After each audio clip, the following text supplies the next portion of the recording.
Speech. दूसरों को impress करने की जगह खुद को इम्प्रूव करो। दोस्तों, आज की दुनिया में हम सब एक चीज में बहुत ज्यादा उलझ गए हैं, दूसरों को इम्प्रेस करना।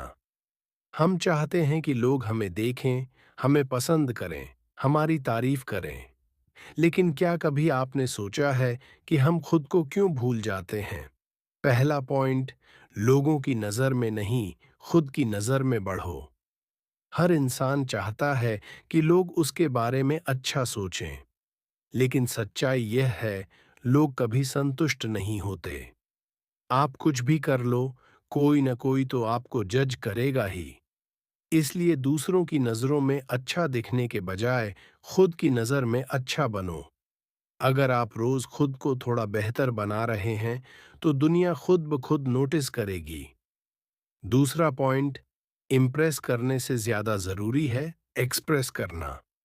हम इतना समय दूसरों को खुश करने में लगा देते हैं कि अपने असली आप को भूल जाते हैं।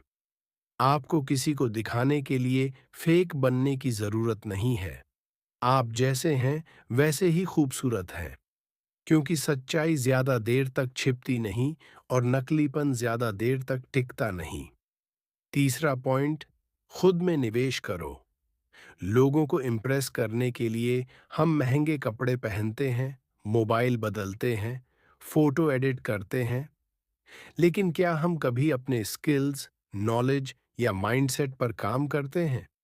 जो इंसान खुद में इन्वेस्ट करता है, वो किसी को इम्प्रेस नहीं करता, वो इंस्पायर करता है। चौथा पॉइंट, खुद से प्यार करना सीखो।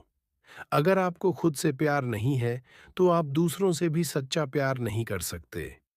आपको खुद पर गर्व होना चाहिए, चाहे आप कहीं से भी आए हों। हर दिन आईने में देखकर खुद से कहो, मुझे किसी को इम्प्रेस नहीं करना, मुझे खुद को प्रोग्रेस करना है। पांचवा पॉइंट, इम्प्रेस करने की कोशिश छोड़ो, असर छोड़ो। लोगों को इम्प्रेस करने वाले लोग भुला दिए जाते हैं, लेकिन जो लोगों के दिलों पर असर छोड़ते हैं, वो हमेशा याद रखे जाते हैं। अपनी बातों, अपने कर्मों और अपनी मेहनत से ऐसा असर डालो कि लोग तुम्हें देखकर कहें, इसने मुझे सोचने पर मजबूर कर दिया। कहानी शुरू होती है एक छोटे से कस्बे में रहने वाले आदित्य से।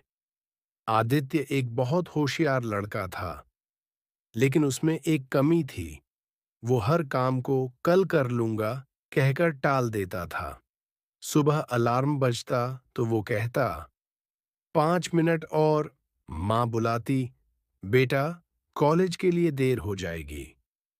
वो कहता, थोड़ा आराम करने दो माँ, बस 5 मिनट। धीरे धीरे वो 5 मिनट की आदत उसकी जिंदगी के साल निगलने लगी। आदित्य का दोस्त रोहित भी उसी कॉलेज में था। दोनों का सपना था एक दिन बड़ी कंपनी में नौकरी करना।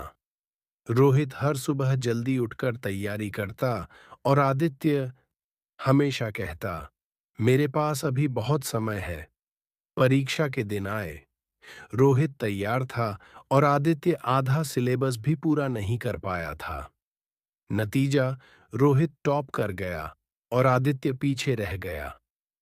लेकिन कहानी यहीं खत्म नहीं होती। कई साल बीत गए। एक दिन आदित्य को किसी बड़ी कंपनी में इंटरव्यू का मौका मिला। वो बहुत खुश था। रात को उसने तय किया, कल सुबह जल्दी उठूंगा और इंटरव्यू के लिए अच्छे से तैयार हो जाऊंगा। लेकिन सुबह फिर वही हुआ। अलार्म बजा और उसने कहा, बस 5 मिनट और। जब तक वो उठा, इंटरव्यू का टाइम निकल चुका था। उसने ऑफिस फोन किया, पर जवाब मिला, sorry, we've already selected someone else.